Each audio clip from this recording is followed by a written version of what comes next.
राष्ट्रवाद या परिवारवाद, भ्रष्टाचार की विकासवाद स्पष्ट है। और इसके लिए एकमात्र कोई चेहरा है, वो नरेंद्र मोदी हैं।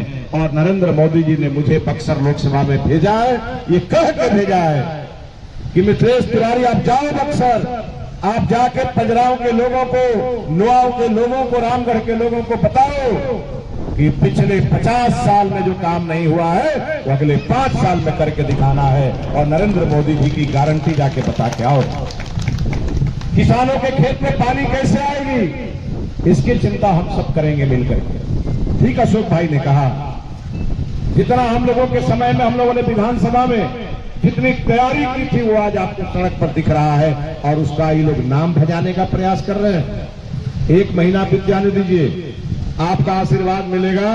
सरकारी अधिकारियों को इसी गांव में बैठा करके और इनका पोल खोल देंगे और लोगों को बता देंगे ये योजना किसका है और ये इस योजना को किसने सैंक्शन किया था। और इसीलिए आज जब हम आपके बीच आए हैं, मैं जहां जा रहा हूं, लोग कह रहे हैं जो राम को लाए हैं, जो राम को लाए हैं, जो धारा 370 हटाए हैं, जो पाकिस्तान को सबक सिखाए हैं, जो गरीबों को फ्री गैस दिलाए हैं, जो गरीबों को फ्री अनाज खिलाए हैं, जो गरीबों को फ्री इलाज की व्यवस्था कराए हैं, हम उनको लाएंगे। इनके लिए क्या कर रहे हैं मालूम है? इनके लिए कह रहे हैं जो बेटा बेटी को बढ़ाए हैं उनको नहीं लाएंगे, जो माल बनाए हैं उनको भगाएंगे। ऐसा ऐसा नारा जगह जगह लग रहा है। तो एक गारंटी आप दीजिएगा, बोलिए।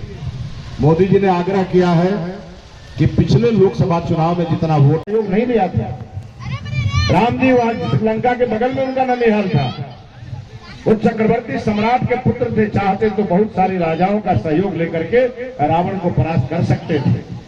लेकिन राम जी जानते थे समाज की असली ताकत कहां है। इसलिए राम जी ने अपनी लड़ाई बंदर, भालू, केवट, निषाद, सबरी माता का आशीर्वाद लेकर के समाज के वंचित, समाज के शोषित, समाज के सबसे पिछड़े पायदान के लोगों के साथ लड़ाई लड़ा और महाप्रतापी रावण को परास्त किया। और वही आशीर्वाद आदरणीय नरेंद्र मोदी ने लिया। और आज नरेंद्र मोदी ने चांदी के चम्मच से पानी पीने वाले राहुल गांधी को भी कहां पहुंचा दिया, सोनिया गांधी को कहां पहुंचा दिया, लालू यादव को कहां पहुंचा दिया। ये दोनों को समझने की जरूरत है। और एक तरफ गरीबों का विकास, दूसरी तरफ देश की खोई हुई सभ्यता संस्कृति को बाहर लाने का प्रयास अगर कोई कर रहा है तो नरेंद्र मोदी जी कर रहे हैं। लेकिन कर रहे हैं तो भरोसा किस पे है? भरोसा आप पे है। एक तरफ जाति की